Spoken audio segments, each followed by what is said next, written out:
বন্ধু দেখ, এই জায়গার মধ্যে একটা বিল্ডিং হইব, আমি এনে একটা ফ্ল্যাট বুকিং দিয়ে রাখছি, তুই চাইলে তোর লাগেও নিতে পারস। না না, তুই নিছিস তুই নে, আমার দরকার নাই। বুঝছি তোর পছন্দ হইতেছে না, আই তোর আরেকটা জায়গা দেখাই। দেখছি এই জায়গাটা তোর পছন্দ হয়নি, এনো একটা বিল্ডিং হইব। তুই আমারে জায়গায় দিতেছিস কি লিখা? আমার কাছে তো এতটিয়া নাই যে একটা ফ্ল্যাট কিনবো। দেখাইতাছি, যদি তোর কোনোটা পছন্দ হয়ে যায়, দুই বোন একলগে থাকলাম, পরে তো কইবি আমার কাছে ভালো ফ্ল্যাট ছিল, আমি নিয়ে নিছি আর তোরা জানাই নাই। পছন্দ হইলো কি? তুই জানোস না আমার কাছে যেমন একটা পয়সা নাই, তোর লই না আমি একটা গাড়ি কিনলাম। আইবার তোর একটা ফ্ল্যাট দেয় লই, পছন্দ হইলো হইলো, না হইলে নাই, দেখলে যে কিনতে হইব এমন তো কোনো কথা নাই।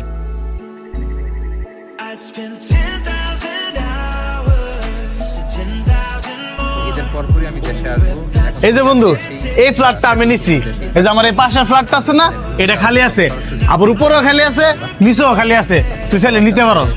এখন তুই কইতে পারস আমি আতিবাজারের মধ্যে ফ্ল্যাটটা কেন নিছি, কারণ এখান থেকে সকল সুবিধা পাওয়া যাবো। এই যে এনে যে বাজার, এই যে মসজিদ, এই যে স্কুল, সামনেই কলেজ, আবার মানুষের শেষ ঠিকানা কবরস্থান। সবই ঠিক আছে, টিয়া থাকলে বন্ধু সব স্বপ্নই পূরণ করন যায়। এখন সুবিধা থাকলেও কি নেওয়ার মতো যে টিয়া নাই। এটা সবচেয়ে বড় সুবিধা কি জানোস? মাত্র 16 লাখ টাকা ডাউন পেমেন্টে তুই এখান থেকে ফ্ল্যাট কিনতে পারবি। ছোট বড় 5টা সাইজের ফ্ল্যাট আছে, তোর যেটা খুশি তুই এটাই নিতে পারবি।